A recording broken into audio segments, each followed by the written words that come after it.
आज मैं अपने तमाम मुसलमान भाइयों से और बहनों से बात करना चाहती हूँ। मेरा आपसे सीधा सा सवाल है, अल्लाह का शुक्र है कि अभी रमज़ान चल रहे हैं, आप रोज़ों में, नमाजों में, दुआओं में, कुरान में अभी मसरूफ़ है, और आप भी दिल पर हाथ रखकर मुझे बता दीजिए, अपने आप से ईमानदारी से ये सवाल पूछिए कि CAA जब कानून लाया गया था 2019 में, राष्ट्रपति की तरफ से जब उसे मंजूरी मिल गई, उसके बाद कितने मुसलमानों को हिंदुस्तान से बेदखल किया गया या उनके घर जाकर उनसे कागज़ मांगे गए हैं। नमस्कार, अस्सलामु अलैकुम। CAA नोटिफिकेशन इस पर गृह मंत्रालय ने जारी कर दिया है, यानी कानून नियमावली एकदम डिटेल में देश के सामने आ चुकी है कि CAA सिटीजन अमेंडमेंट एक्ट, इसमें असल में क्या होने वाला है। आज मैं अपने तमाम मुसलमान भाइयों से और बहनों से बात करना चाहती हूँ, इसलिए क्योंकि 2019 में जब सरकार CAA लेकर आई थी, 4 महीने दिसंबर, जनवरी, फरवरी, मार्च, और उसके बाद आप जानते हैं कोरोना का वो भयंकर काल शुरू हो गया था, लेकिन उन 4 महीनों में देश ने मुसलमानों का सबसे बड़ा आंदोलन देखा। उस आंदोलन में सड़क पर सबसे ज़्यादा अगर कोई कौम थी तो वो मुसलमान था, और उनको डराने वाला एक बहुत सक्रिय गैंग जो है वो काम कर रहा था। ये वो लोग थे जो मुसलमानों के बीच में जाकर उनको डरा रहे थे और ये कह रहे थे, अब तुम्हारा बोरिया बिस्तर समेट कर तुम्हें इस देश के बाहर फेंक दिया जाएगा। ये वो लोग थे जो मुसलमानों को डरा कर ये कह रहे थे, अब तुम्हें कागज़ दिखाने पड़ेंगे। और ये जिन लोगों का मैं आपको इस वक्त जिक्र कर रही हूँ, ये पढ़े लिखे सेलेब्स थे, ये पढ़े लिखे राजनीतिज्ञ थे, ये पढ़े लिखे सोशल एक्टिविस्ट थे। ये वो जो मजमा लगता था मुसलमानों का, डरे हुए, जिनको बार बार कहा जा रहा था, डरे हुए क्यों थे? क्योंकि डराया जा रहा था। और डरा किसको सकते हैं? जो खुद पढ़ाई लिखाई ना करें, जो खुद इस बात को समझने की कोशिश ना करें कि ये कानून कहता क्या है और इस कानून के पीछे का मकसद क्या है। आज मैं आपको दोनों चीज़ें बताने वाली हूँ। पहला, ये कानून कहता क्या है। ये कानून कहता है कि इस देश के, यानी भारत के बगल के 3 देशों के अल्पसंख्यक अक़लियत जमात, और वहाँ की अक़लियत जमात क्या है? आप नहीं है, मुसलमान नहीं है, वो मुस्लिम देश है, वहाँ प्राइम रिलीजन जो है वो मुसलमानों का इस्लाम है। तो वहाँ की अक़लियत क्या हुई? 6 ऐसे धर्म को मानने वाले अनुयायी जो कि इन देशों में, यानी पाकिस्तान में, बांग्लादेश में, अफ़गानिस्तान में प्रताड़ित हुए हैं। कैसे प्रताड़ित है वो मुझे आपको बताने की ज़रूरत नहीं है। पाकिस्तान में जब आप याद कीजिए, देश को बांटा गया था और पाकिस्तान एक नया देश बनकर उभरा था, वहाँ पर बहुतायत हिंदू भी गए थे, बहुतायत दूसरी धर्म के लोग भी गए थे, और मोहम्मद अली जिन्ना ने क्या कहा था कि डेमोक्रेटिक सेटअप होगा, सेक्युलर सेटअप होगा, सबको एक तरीके से ट्रीट किया जाएगा। और वहाँ ट्रीटमेंट क्या था? डबल डिजिट में गया हिंदू, वहाँ अब पॉइंट सम डिजिट में रह गया है, और यहाँ ठीक उल्टा है हिंदुस्तान में। तो ये प्रताड़ित जमात के लोग हैं जो कहाँ जाएंगे? कहाँ है उनकी ज़मीन? आज से पहले तक जो अखंड भारत जिसका हर बार चर्चा होता है, उसमें बांग्लादेश भी था, उसमें अफ़गानिस्तान भी था, उसमें पाकिस्तान भी था। 47 के बाद ये चीज़ें, जब धर्म के आधार पर ये पूरा देश बटा, क्या हुआ आप भी जानते हैं। तो वहाँ जब अक़लियत को परेशान किया जा रहा है, तो हिंदुस्तान जो कि ह्यूमैनिटेरियन ग्राउंड्स पर उनकी मदद करना चाहता है, उनको सिटीज़न एक्ट के तहत वो सिटीज़नशिप दे रहा है। अच्छा, अब ये जो CAA है, इसमें जो बीच वाला A है ना, C के बाद वाला, वो अमेंडमेंट है।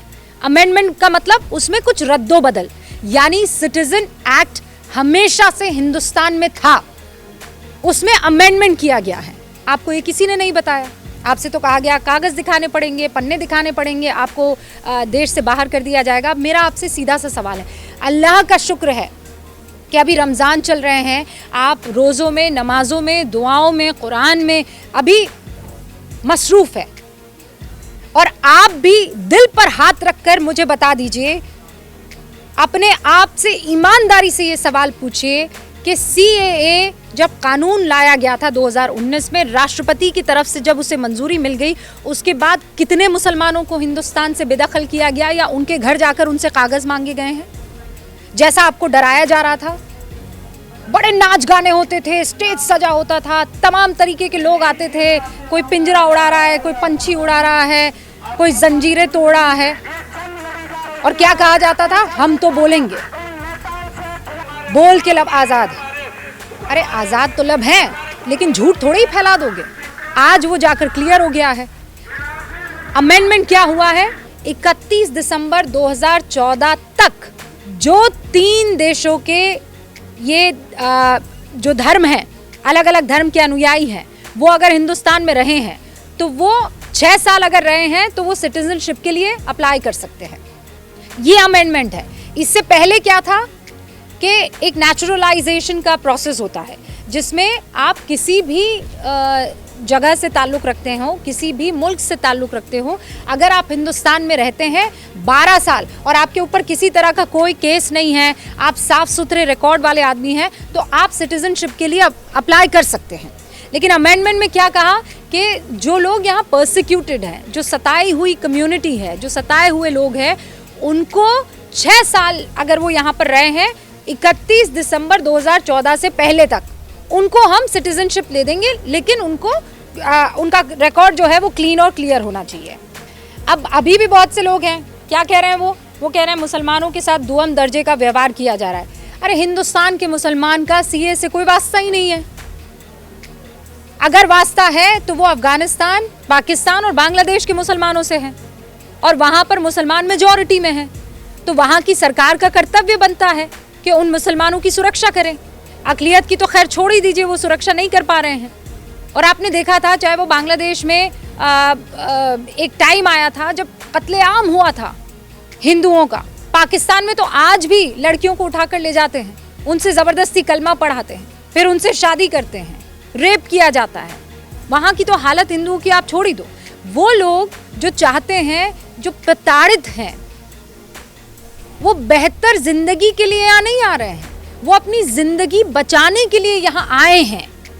अभी जो आ रहे हैं उन पर ये लागू नहीं होता है, या आएंगे उन पर लागू नहीं होता है। ये उन पर लागू होता है जो 31 दिसंबर 2014 से पहले तक हिंदुस्तान में आए, 6 साल रहे हैं, वो अप्लाई कर सकते हैं सिटीजनशिप के लिए। अब इसमें आपका क्या वास्ता है, इससे मुसलमानों का क्या वास्ता है? फिर ये कहा जा रहा है कि दुएम दर्जे का जो व्यवहार है, भाई दुएम दर्जे का कहाँ व्यवहार हो रहा है? आप यहाँ पर माइनॉरिटी है, पर अगल बगल के देशों में इस्लाम माइनॉरिटी नहीं है ना। शरिया अफगानिस्तान में लागू होता है, अनकहे तौर पर पाकिस्तान में भी लागू हो रहा है। बांग्लादेश आप जानते हैं, वहाँ पर जो प्राइम रिलीजन है या जो मेजॉरिटी में है वो मुसलमान है। किस तरीके से यहाँ पर मुसलमानों को बार बार बरगलाया गया, आज वो आपके सामने है। और इस बीच 6 साल का जो वक्त बीता है, मुसलमानों को क्या सिटीजनशिप नहीं मिली है? मैं आंकड़ा लेकर बैठी हूं।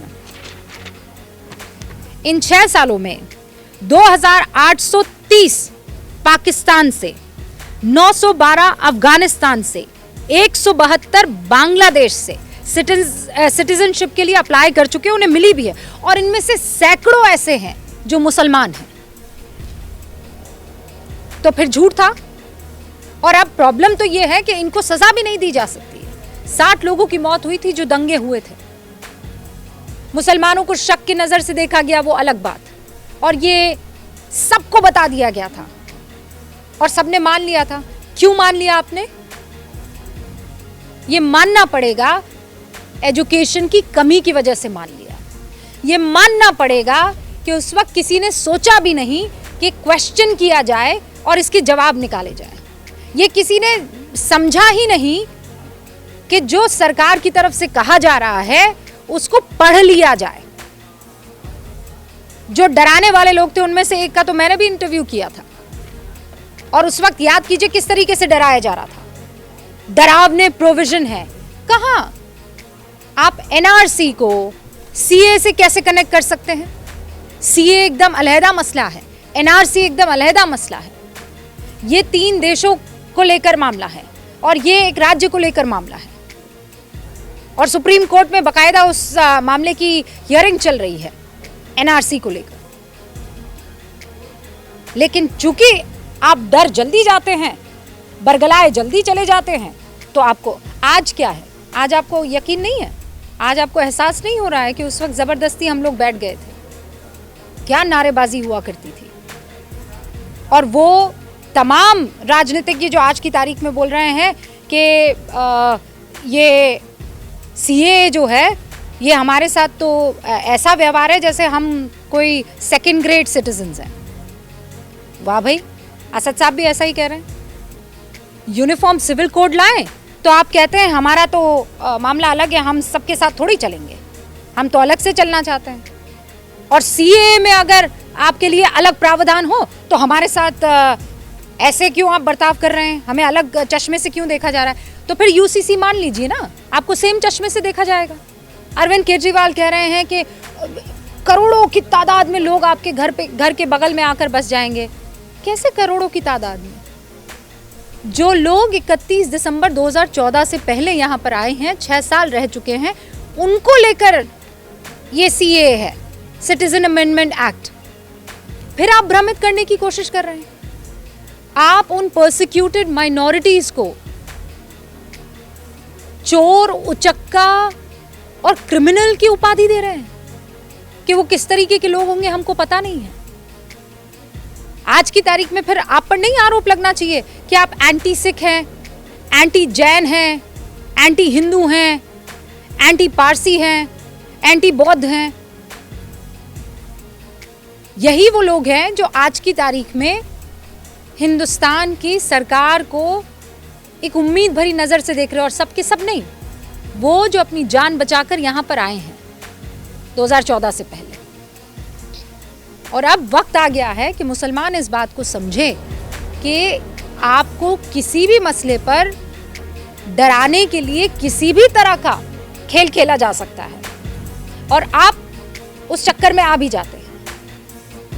बहुत सी ऐसी पार्टियां हैं जो कह रही थी कि अब तो मामला खत्म, अब तो मुसलमानों, ये बीजेपी एंटी मुस्लिम है, इसका काम ही मुसलमानों को खत्म करना है।